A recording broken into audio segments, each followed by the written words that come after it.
The video you are watching now is what happened in China according to the aircraft safety network.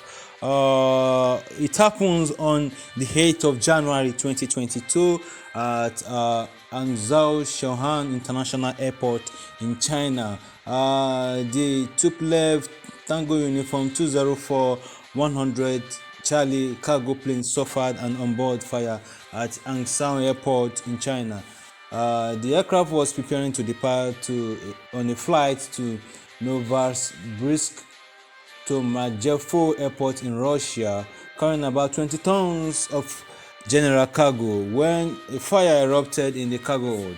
The 8 crew members evacuated the aircraft. We thank God there were no fatalities, and the fire service attended to the fire but could not prevent the fire from spreading throughout the entire fuselage. The fuselage eventually fractured just beyond the wing, and the plane was damaged beyond repair. The plane was written off. We thank God that there are no fatalities, and everything was I don't know. Thank you for watching. Just hit the notification button, subscribe to our channel, hit the notification button, smash the like button, and comment below.